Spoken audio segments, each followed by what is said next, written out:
I agreed to pay my brother's $3,000 rehearsal dinner. He sat me at the bar, saying, "Real family." Got the main table. When the bill came, I said, "Good luck with that," and left. When Carter called and asked if I'd cover his rehearsal dinner as my contribution to the wedding, I didn't hesitate. "Of course," I said. "It's family." He told me it was at this upscale Italian place, around $100 to $300 for the group. My business had finally turned a corner that quarter, so I figured it was worth it. Then I didn't hear from him for weeks. No updates, no thank you text. 2 days before the event, I got a forwarded email from Dana's wedding assistant. Subject line, rehearsal dinner, final head count, no personal message, just logistics. I noticed my name was listed at the bottom under miscellaneous/extended family. I should have known then. The night of the dinner, I arrived early, dressed in a navy blazer and my best button-up. The restaurant was stunning. Exposed brick walls, flickering candles, soft jazz humming in the background. The private dining area had one long table, beautifully set with name cards and white roses. I scanned for my name. Nothing. Then I saw Carter standing near the bar, drink in hand. I walked over, smiled, gave him a quick hug. "Hey man, place looks great." He looked me up and down, nodded. "Yeah, Dana wanted something classy." I waited for him to say thank you, or even acknowledge why I was there. Instead, he motioned with his chin toward the wall. "Your seat's over there." I turned. A single bar stool, a small cocktail table, no centerpiece, no name card, just isolation. "Wait, why am I not at the table?" Carter raised an eyebrow like I'd just asked the dumbest question. "Dana's family is sitting with us. Real family. We had to make room for her uncles and the wedding planner's assistant. Real family." That phrase hit me like a brick to the chest. I looked across the room. My parents were already seated, laughing with Dana's relatives. They didn't even glance my way. I sat at that bar stool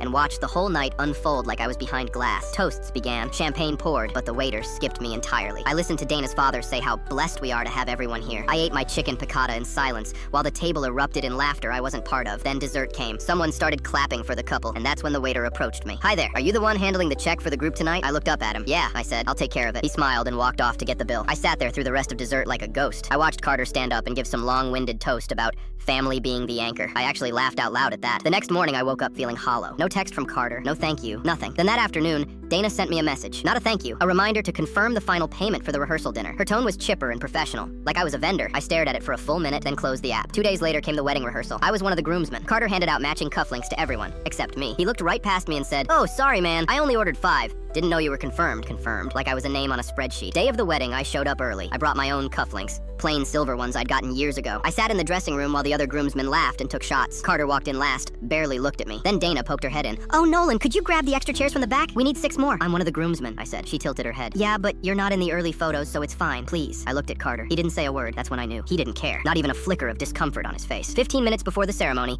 the wedding coordinator walked in and handed Carter the final invoice for the rehearsal dinner. He looked at it, then at me, and said loud enough for everyone to hear, "Hey, didn't you say you were covering this?" Every groomsman went quiet. The photographer kept snapping, and I just stood there, staring at my brother as he turned a private agreement into a public performance. I walked over, took the invoice from his hand, glanced at the total, $3,000, and folded it neatly. I tucked it into my jacket pocket, looked him in the eye, and said, "Good luck with that." Then I turned and walked out. 3 weeks later, Dana left a voicemail. "The bill's in collections now. We thought you handled it." I smiled, deleted it.